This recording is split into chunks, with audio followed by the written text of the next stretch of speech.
ఎస్పీఎస్యు sir పదంపద్ Singhania university మనం చేస్తున్నాం గతంలో ఉదయ్పూర్ రాజస్థాన్కి సంబంధించి. అయితే ఇప్పుడు హైదరాబాద్ ఆఫీస్లో కొత్త ఆఫీస్ వచ్చేసింది హైదరాబాద్కి. ఎందుకంటే గతంలో ఒకసారి మనం వెళ్ళున్నాము ఆఫీస్కు, బట్ ఇది మాత్రం కొత్త ఆఫీసు. ప్రస్తుతం మనతో పాటు ఎవరున్నారు తెలుసా? డైరెక్టర్ అడ్మిషన్స్ సంజీవ్ గారు. ఒకసారి ఆయనతో మాట్లాడదాం. ఇయర్ అడ్మిషన్స్ ప్రాసెస్ ఎలా ఉండబోతుంది, కోర్సెస్ ఏమన్నా కొత్తగా లాంచ్ చేశారా, ఎక్స్ట్రా అన్ని ఆయన అడిగి తెలుసుకుందాం. నమస్తే అండి. నమస్తే మేడం. ఏంటి ఆఫీసు వేరే దగ్గరికి వచ్చేసింది, అమీర్పేటలోకి వచ్చేసింది, చాలా ఈజీ యాక్సెస్ ఉన్నట్టుంది ఇప్పుడు. యా, ఎస్ఆర్ నగర్ నుంచి అమీర్పేట్ మెట్రో స్టేషన్ కింద ఎగ్జాక్ట్ గా. లాస్ట్ ఇయర్ కూడా కొంతమంది పేరెంట్స్ ట్రైన్ చేంజ్ అవ్వాలి, మెట్రో స్టేషన్ ఎస్ఆర్ నగర్ అవుతాయి. ఓకే. మెట్రో స్టేషన్ దగ్గరగా ఉంటే బాగుంటుంది, దగ్గరగా ఉంటే బాగుంటుంది. అందుకని ఏకంగా మెట్రో స్టేషన్ దిగిన వెంటనే వాసవి ఎంపీఎం మాల్లో 9th ఫ్లోర్ లో యూనివర్సిటీ ఆఫీస్. పేరెంట్స్ అందరూ అనేది ఏంటంటే మనకి మెట్రో స్టేషన్ దగ్గరలో ఉంటే బాగుంటుంది అన్నారు, కానీ మెట్రో స్టేషన్ కిందే మనకి ఆపర్చునిటీ దొరకడం, ఇమీడియట్ గా ఆఫీస్ ఇక్కడ పేరెంట్స్ అండ్ స్టూడెంట్స్ కన్వీనియన్స్ కోసం షిఫ్ట్ చేయాల్సి వచ్చి అండ్ ఆల్ ద ఫెసిలిటీస్ జరిగింది. అడ్మిషన్ స్టార్ట్ అయిపోయా ఆ యూనివర్సిటీ? ఎస్ అండి, అడ్మిషన్ స్టార్ట్ అయిపోయినాయి. And to be very honest అండి, నార్త్ ఇండియాలో చూస్తున్నారు అంటే పేరెంట్స్ స్టూడెంట్స్ ఫస్ట్ మన యూనివర్సిటీకి ప్రిఫరెన్స్ ఇస్తున్నారు. గ్రేట్. ఎంతో మంది వేరే యూనివర్సిటీ ఎక్కువ కమర్షియల్ గా వాళ్ళు పబ్లిసిటీ చేసి ఎక్కువ మంది కన్సల్టెన్సీలను పెట్టుకొని కన్సల్టెన్సీకి ఏవేవో ఆఫర్ చేసి, మనకి కన్సల్టెన్సీ లేదండి. డైరెక్ట్ గా I'm the director of admissions plus totally. ఇప్పుడు నేను ఇక్కడ తక్కువగా ఉంటున్నాను, హైదరాబాద్ లో ఎక్కువ అక్కడే ఉంటున్నారు. ఎక్కువ శాతం క్యాంపస్ లో ఉండి క్యాంపస్ లో ఒక మేడం ని అపాయింట్ చేసి పిల్లలకి పర్సనల్ గా మేడం ని స్పెషల్ గా ఏంటంటే మనల్ని నమ్ముకొని దాదాపుగా 150 మంది గర్ల్స్ స్టూడెంట్స్ ఈ ఇయర్ జాయిన్ అయ్యారండి లాస్ట్ ఇయర్. అండ్ ఇప్పుడున్న యూనివర్సిటీస్ లో చెప్పాలంటే సేఫెస్ట్ యూనివర్సిటీ మందేనండి. ఎందుకంటే చదువు ఒకటే కాదు ప్రయారిటీ, సేఫ్టీ వైజ్ గా అంత దూరం నుంచి అంత దూరం ట్రావెల్ చేసిన తర్వాత బయట రూములు తీసుకొని ఉండడము, బైక్లు వేసుకొని రావడము, కార్లు వేసుకొని రావడము, వస్తే వస్తారు లేకపోతే లేదు. అవును. కండోనేషన్ ఫీజు కట్టించేసుకొని అటెండెన్స్ లేకపోయినా కూడా కండోనేషన్ ఫీజు అని ఉంటుంది. మన దగ్గర ఇట్లాంటివన్నీ ఉండవండి. కండోనేషన్ ఫీజెస్ అది ఇది అనేది ఏమి ఉండదు. స్టూడెంట్స్ క్లాస్కి వెళ్ళలేదు అంటే పేరెంట్స్ మెసేజ్ వెళ్ళిపోతుంది, కంపల్సరీ కాలేజ్కి క్లాసులకి అటెండ్ అయి తీరాలి. వాళ్ళకి మేము చెప్తాం వాట్ ఈస్ ద ఇంపార్టెంట్, క్లాసులు అటెండ్ అవ్వాల్సింది. ఫ్యాకల్టీ క్యాంపస్ లోనే ఎందుకు ఉంటుంది, తర్వాత అన్ని క్యాంపస్ మనది ఒకటే రెసిడెన్షియల్ క్యాంపస్ అన్నమాట. పిల్లలు బయట ఉండడానికి లేదు. సో పేరెంట్స్ ఏమనుకుంటున్నారంటే ఎడ్యుకేషన్ హాస్ బికమ్ సెకండరీ అండి. ఫస్ట్ సేఫ్టీతో పాటు ఎడ్యుకేషన్. మీరు విట్నెస్ చేశారు కల్లారా, పెద్ద క్యాంపస్ అందులోను. ఎందుకంటే మమ్మల్ని అలో చేయలేదు కదా, మీడియా అని చెప్పినా కూడా అలో చేయలేదు. తర్వాత మళ్ళీ మీకు కాల్ చేయాల్సి వచ్చింది. ఎగ్జాక్ట్. ఎండి సరే డైరెక్ట్ గా యూనివర్సిటీని కాన్సన్ట్రేట్ చేసి ఆయన ఏదైతే మనకి ఒక బిట్స్ పిలాని లాగా, వాళ్ళు ఎండి సార్ వాళ్ళ ఫాదర్ ఎవరైతే ఉన్నారో ఐఐటి కాన్పూర్ ఎస్టాబ్లిష్ చేసింది వాళ్ళండి. 16 సంవత్సరాలు ఐఐటి కాన్పూర్ వాళ్ళు మెయింటైన్ చేసిన వాళ్ళు. So same as IIT standards గానే లిమిటెడ్ స్టూడెంట్స్ తీసుకోవాలి, రెసిడెన్షియల్ క్యాంపస్ అవ్వాలి. అండ్ ఇంకోటి ఏంటంటే ఫుడ్ విషయంలో కూడా చాలా ఇంప్రూవ్మెంట్స్ మన మెస్ ఇన్ఛార్జ్ తెలుగు అతన్ని పెట్టి, ఎందుకంటే what our management says is మీకు మళ్ళీ టోటల్గా సౌత్ ఇండియానే మేము పెడతాము అలా కాదండి. మనం ఎక్కడికైనా వెళ్ళినప్పుడు వేరే స్టేట్స్కి వెళ్ళినప్పుడు అన్ని రకాల ఫుడ్ మనము టేస్ట్ చేయాలి. లేదు మనకి అదే సౌత్ ఇండియన్ ఫుడ్ కావాలి, ఫుడ్ మీద ఏమన్నా అంటే లేదు. పిల్లలు అలా అడ్జస్ట్ అవ్వాలి. జనరల్ ఎలా అంటే they should get adapted to the culture. ఇది దాంతోపాటు 50% మనది కూడా ఇంప్లిమెంట్ చేస్తున్నారు. కాబట్టి అబ్సల్యూట్లీ అండి, నిజాయితీగా చెప్తున్నాను, స్టూడెంట్స్ దగ్గర నుంచి ఫుడ్ విషయంలో ఏ కంప్లైంట్స్ లేవండి. అప్పుడు మాత్రం ఒకటే కంప్లైంట్ చేశారు, ఏంటంటే నాన్ వెజ్ లేదని చెప్పి. సో నాన్ వెజ్ కి సెపరేట్ గా క్యాంటీన్ కన్స్ట్రక్షన్ స్టార్ట్ అయిపోయింది. నెక్స్ట్ ఇయర్ ఈసారి వచ్చినప్పుడు చూపించాలి ఇవన్నీ. 100% చూపిస్తాను మేడం. నాన్ వెజ్ పెట్టాలి, నాన్ వెజ్ కి సెపరేట్ గా క్యాంటీన్ కన్స్ట్రక్షన్ స్టార్ట్ అయింది. బై దిస్ జూలై అంటే నెక్స్ట్ సెమిస్టర్ కమెన్స్మెంట్ కల్లా 100% మీకు non veg with authentic south Indian menu అక్కడ కూడా చెప్పడానికి. ఎందుకంటే నేను ఎంత ట్రై చేసినా కూడా కొంతమంది పేరెంట్స్ ఏమంటున్నారంటే మా పిల్లలకి సౌత్ ఇండియన్ ఫుడ్ కావాలని అంటున్నారు. సో వాళ్ళ కోసం అని చెప్పి ఒక క్యాంటీన్ ప్రైవేట్ గా కన్స్ట్రక్షన్ చేయించి క్యాంపస్ లోపలే. సో దాంట్లో కంప్లీట్ గా అథెంటిక్ గా సౌత్ ఇండియన్, మన సౌత్ ఇండియన్ కాంట్రాక్టర్స్ కే ఇచ్చేస్తున్నాం దాన్ని. So that they will be running that mess also. కొత్త కోర్సెస్ యాడ్ అయినాయి అని విన్నానండి, ఏంటవి? ఎస్, ఇండియాలోనే వెరీ ఫ్యూ యూనివర్సిటీస్ అండి పెయింట్ టెక్నాలజీ అనేది. ఇప్పటివరకు మనం బీటెక్ అనేసరికి CSC, EC, mechanical, civil. And moreover నేను చెప్పే పేరెంట్స్ అందరికి ఒక సజెషన్ ఏంటంటే మీరు ఫస్ట్ గానే కోర్స్ డిసైడ్ అవ్వకండి.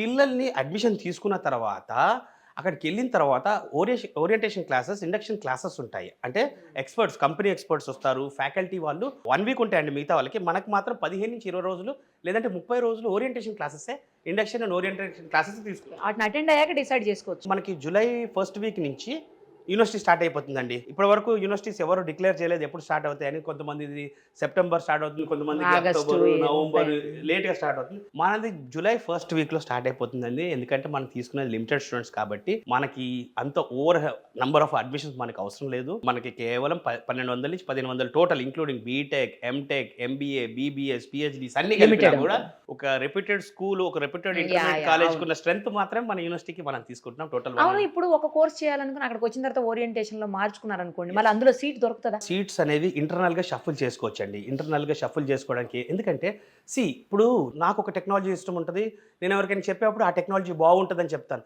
బట్ పిల్లవాడికి అలా ఉండదండి. Student should understand what nature of course is going to study. మన దగ్గర బీ డిజైన్ ఉంది, బ్యాచులర్ ఆఫ్ డిజైనింగ్ కానివ్వండి. ఇప్పుడు నేను చెప్తున్న paint technology. Paint technology advantage చెప్తాను చూడండి. JK has entered into JK paints. ఈ రోజు వరకు జేకే సిమెంట్స్, జేకే ఇవన్నీ చూస్తారు కదా. జేకే ఇప్పుడు has entered into the JK paints. So paint టెక్నాలజీని ఇంట్రడ్యూస్ చేసి ఏ స్టూడెంట్స్ అయితే పెయింట్ టెక్నాలజీ చదువుతున్నారో 100% జాబ్ గ్యారంటీగా ఓకే. 4 ఇయర్స్ అయిపోయాక బీటెక్ అయిపోయిన తర్వాత మా కంపెనీలోనే ప్లేస్మెంట్ ఇచ్చేసి కంపెనీకి సర్వ్ చేసిన తర్వాత ఈ స్టూడెంట్ ఏదైతే ఫీజు కట్టాడో 4 ఇయర్స్, ఆ ఫీజు కూడా స్టూడెంట్కి రీఎంబర్స్ చేయబడుతుంది. ఫైనల్లీ మీ యూనివర్సిటీలో చదివారంటే job guarantee. Job guarantee. Super yes. ఇంకోటి మేడం, నేను ఇంకో ముఖ్యమైన విషయం చెప్తాను. జాబ్ గ్యారంటీ ప్రోగ్రామ్స్ అని ఎవరైతే మనం చెప్తున్నామో డెఫినెట్గా పిల్లలకి CGPA అబోవ్ 8.5 అబోవ్ ఉండాలి. Internship programmes minimum 3 internship programmes చేసి ఉండాలి. వాళ్ళ పేపర్స్ ఇవన్నీ క్యాలిక్యులేటెడే.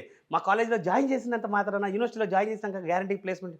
మేడం, పిల్లలకి చాలామందికి కమ్యూనికేషన్ స్కిల్స్ డెవలప్ చేసుకోలేకపోతున్నారు. నిజమది. మనము కమ్యూనికేషన్ స్కిల్ క్లాసెస్ ఇస్తాము, కానీ ఎంతవరకు స్టూడెంట్ రిసీవ్ చేసుకుంటున్నాడు. సో నేనైతే కూర్చోబెట్టి ఎవ్రీ టైం మోటివేషన్ చేసినప్పుడు బాగానే ఉంటుంది. తర్వాత వాళ్ళు ఏమైపోతుందంటే ఆ ఏజ్ గ్రూప్ పిల్లలు ఉన్నప్పుడు అలాగా ఆలోచిస్తారు, మనతో ఉన్నప్పుడు ఒకలాగా ఆలోచిస్తారు, అలా ఉన్నప్పుడు అలా ఆలోచిస్తుంటారు. సో తరచుగా మాకు ఆపర్చునిటీస్ ఏంటంటే ఎవ్రీ 15 days 20 daysకి పిల్లల్ని కౌన్సిలింగ్ చేయడము, సూపర్ అసలు. మానిటర్ చేసుకుంటూ నా వర్క్ అయినంత వరకు మేడం. నేను అందరిని పెట్టాను ఆల్రెడీ, అక్కడ ఇన్ఛార్జెస్ పెట్టాను, ఇక్కడ కాంటాక్ట్స్ ఇచ్చాను. అయినా కూడా కొంతమంది పేరెంట్స్ లేదండి మేము మీతోనే మాట్లాడాలి, మీతోనే చేయాలి చిన్న అంటే 10 to 5 నేను ఎప్పుడు అవైలబుల్ ఉంటాను. ఒకవేళ నేను ఫోన్ లిఫ్ట్ చేయలేకపోయినా కూడా మళ్ళీ కాల్ బ్యాక్ చేస్తాను.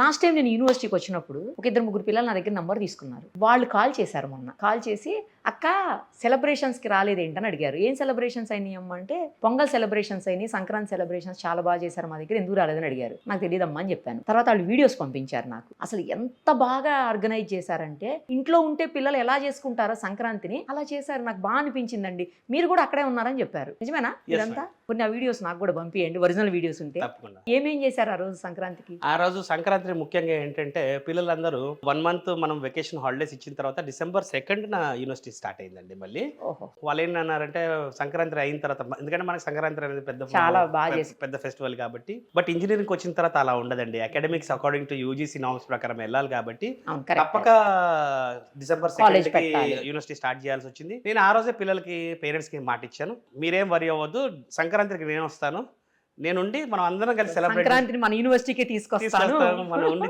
సెలబ్రేట్ చేద్దాం. మన ట్రెడిషన్ మన కల్చర్ కూడా నార్త్ లో మనం చేయాలి. అక్కడ ఒక ఈవెంట్ చేసాము, భోగి మంటలు వేసాము, తర్వాత పొంగల్ పర్వాన్నము చేశారు చక్కగా కుండలను బయట పెట్టి.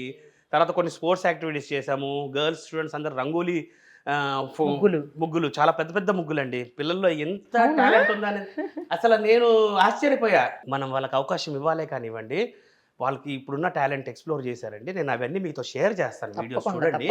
అసలు ఒక స్పెషలిస్టులు కనుక ముగ్గులు ఎట్లా అంత బ్రహ్మాండంగా చేశారు.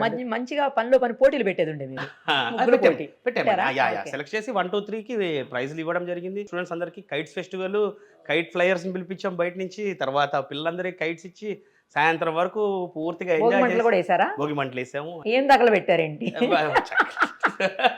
చక్కగా చక్కలన్నీ పెట్టి పిల్లలందరూ స్టూడెంట్స్, ఎందుకంటే మనకి ఫ్యాకల్టీ కూడా ఫ్యామిలీతో క్యాంపస్ లో ఉంటారు, అందరూ అక్కడే ఉన్నారు కాబట్టి అందరూ ఒక ఫ్యామిలీగా చక్కగా దాన్ని ఎంజాయ్ చేశారు, ఎంటర్టైన్ చేశారు. రేపు కమింగ్ అప్ ఉగాదికి మళ్ళీ స్పెషల్ గా చేయాలనుకుంటున్నారు. ఉగాది ఎక్కడే ఉండి చేయాలని ఉంది. నాకు కుదిరితే డెఫినెట్ గా మిమ్మల్ని నేను ఇన్వైట్ చేసి తప్పకుండా ఉగాదికి మిమ్మల్ని అక్కడ, ఎందుకంటే ఆ పిల్లలు లాస్ట్ టైం నన్ను అడిగారు, చెప్పాను కదా రాలేదేంటి next celebration Ugadi time celebrations లో డెఫినెట్ గా. అయితే వీళ్ళంతా కూడా సంక్రాంతిని మిస్ అయిపోయాము, సంక్రాంతికి అయ్యో కాలేజ్ లో ఉన్నాము, ఇంటి దగ్గర లేము అనే ఫీలింగ్ లేకుండా ఇంటి దగ్గర కంటే బాగా చేసినట్టున్నాను. బ్రహ్మాండంగా చేసాము. వాళ్ళ ఫ్రెండ్స్ తో సెలబ్రేట్ చేసుకోవడం ఇంకా బ్రహ్మాండంగా, ఇంకా చేయలేము నార్మల్ గా.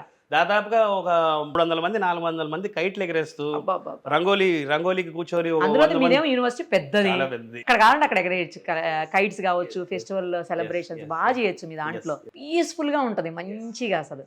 అక్కడికి వస్తే నేను వచ్చాను కదా లాస్ట్ టైం, నాకు ఆ ఫీల్ 1 month అట్లే ఉండిపోయిందండి నిజంగా. అసలు ఎంత బాగుందో, మంచి ప్యూర్ గా ఎయిర్ బ్రీత్ చేయొచ్చు, అసలు చాలా బాగుందండి. ఆ ఫీలింగే డిఫరెంట్ అంతే. థ్యాంక్ యూ సో మచ్ అండి. అండ్ ఒకటే మీ ద్వారా నేను మన తెలుగు పేరెంట్స్ కి రిక్వెస్ట్ చేసేది ఏంటంటే, నేను మొత్తం తెలంగాణ స్టేట్ ఆంధ్ర స్టేట్ ని తీసుకెళ్ళి అయితే ఉదయపూర్ లో నేను అడ్మిషన్స్ మొత్తం అందరిని పెట్టలేను. First come first serve, first come first serve basis కింద ఆల్రెడీ అడ్మిషన్ స్టార్ట్ అయిపోయినాయి. పేరెంట్స్ ఇప్పుడు ఎగ్జామ్స్ అవ్వకపోయినా పర్లేదా, రావచ్చా? డెఫినెట్ గా అండి. మనం 10th అండ్ ఇంటర్మీడియట్ బేసిస్ పైన ఏది హైయెస్ట్ ఉంటే దానిపైన అప్ టు 60% వరకు స్కాలర్షిప్ ప్రొవైడ్ చేస్తున్నాము. Year 22 crores JK cement is sponsoring. So అదేంటంటే first come first service basis కింద మనం అడ్మిషన్స్ క్లోజ్ చేస్తాము. టోటల్ 1500 అడ్మిషన్స్ కి అప్లికబుల్ ఉంటుందండి. అలా కాదు ఫస్ట్ ఒక 500 మంది వచ్చారు తర్వాత అయిపోయింది అలా లేదండి. మొత్తం 1500 మొత్తం 1500 మందికి కూడా అప్లికబుల్. 1500 తర్వాత ఇక అడ్మిషన్ అనేది మా దగ్గర ప్రొసీజర్ ఉండదండి. అండ్ ఈసారి ఏంటంటే తెలుగు రాష్ట్రాలకి బాగా తెలిసిపోవడం వల్ల చాలా అడ్వాన్స్ గా మనకి అక్టోబర్ నుంచే అడ్మిషన్స్ అనేది బుక్ చేసుకుంటున్నారు. 16,200 రూపాయలు కట్టి సీట్ బ్లాక్ చేసి పెట్టుకోవచ్చు. లాస్ట్ టైం మనం ఫేస్ చేసిన ఛాలెంజెస్ ఏంటంటే చాలా మంది పేరెంట్స్ లాస్ట్ మూమెంట్ లో రావడం, రైల్వే రిజర్వేషన్స్ దొరకపోవడం, ఈ ఒక ఛాలెంజ్ అయిందండి. ఈసారి నేను ఐఆర్సిటీసీ రైల్వే వాళ్ళతో కూడా మాట్లాడి స్పెషల్ బోగీస్ అటాచ్ చేపిస్తున్నాను. ఉదయపూర్ డైరెక్ట్ గా ఎవరైతే మన దగ్గర అడ్మిషన్ తీసుకుంటారో వాళ్ళకి ఆల్రెడీ చెప్పేస్తాం, ఇలా మన దగ్గర సీట్స్ రిజర్వేషన్ సీట్స్ అవైలబుల్ ఉన్నాయండి ఐఆర్సిటీలో. ఇది ఒక ఫెసిలిటీ నేను ఇవ్వడానికి ట్రై చేస్తున్నాను. ఎందుకంటే లాస్ట్ ఇయర్ వచ్చిన ప్రాబ్లమ్కి ఈ ఇయర్ సొల్యూషన్ తీసుకొస్తున్నాను. లాస్ట్ ఇయర్ అయితే ఒక్క ప్రాబ్లం కూడా మనకి అక్కడ స్టేషన్కి వచ్చిన తర్వాత నుంచి మళ్ళీ స్టేషన్ దింపేంత వరకు అప్పుడు ఆ రెస్పాన్సిబిలిటీ తీసుకున్నాం. ఇప్పుడు హైదరాబాద్ నుంచి తీసుకెళ్లి హైదరాబాద్ లో డ్రాప్ చేయడానికి హైదరాబాద్ వరకు అంటే మన ఆంధ్ర తెలంగాణ వరకు ఆ రెస్పాన్సిబిలిటీ కూడా నేను తీసుకుంటున్నాను. ఫైనల్ గా కోర్సెస్ ఏమేమి ఉన్నాయి ఒక్కసారి చెప్పారా? బీటెక్ లో ఆల్ కోర్సెస్ ఉన్నాయండి. మన వెబ్సైట్ లో www.spsc.ac.in లో సిఎస్సి కానివ్వండి, ఈసీ కానివ్వండి, mechanical, paint technology, BBA, LLB, ఇలా అన్ని కోర్సులు కూడా www.spsc.ac.in లో క్లియర్గా మెన్షన్ చేస్తున్నాయి. యూనివర్సిటీ నంబర్స్ కూడా దాంట్లో మెన్షన్ చేస్తుంటాయి. అండ్ ఆంధ్ర తెలంగాణ పీపుల్కి అయితే 7287875555 మన టోల్ ఫ్రీ నెంబర్, ఇది help line number. Any time వాళ్ళు కాల్ చేయొచ్చండి. And they can avail the services. Right అండి. ఈసారి లాస్ట్ టైం లాగే మంచి అడ్మిషన్స్ అవ్వాలని మళ్ళీ ఒకసారి వచ్చి మేము ఈసారి మీతో పాటు సెలబ్రేషన్స్ లో కూడా పార్టిసిపేట్ చేయాలి. మన పిల్లలందరితో పాటు మీరు లాస్ట్ ఇయర్ అడిగిన పిల్లలు ఫస్ట్ ఇయర్ లో ఉన్నట్టున్నారు. సో ఈ ఇయర్ కూడా ఉంటారు వాళ్ళు, ఫస్ట్ ఇయర్ పిల్లలే, ఫస్ట్ ఇయర్ ఉంటారు. ఉగాది సెలబ్రేషన్స్ అప్పుడు ప్లాన్ చేసి చక్కగా పిల్లలతో పాటు చూసుకొని మీరు కూడా ఆ ఫీడ్బ్యాక్ తీసుకొని ఒక సెమిస్టర్ పాస్ అయిన తర్వాత ఫుడ్ ఎలా ఉంది, హాస్టల్ ఫెసిలిటీస్ ఏమైనా మార్పులు వచ్చినాయా, ఏం వచ్చినాయని కూడా మీరు కూడా ఒకసారి తెలుసుకుంటే ఇంకో కాన్ఫిడెంట్ గా మన తెలుగు వాళ్ళకి చెప్పడానికి అవకాశం. ఆల్ ది వెరీ బెస్ట్ అండి సంజీవ్ గారు. Thank you so much. Thank you madam. Thank you.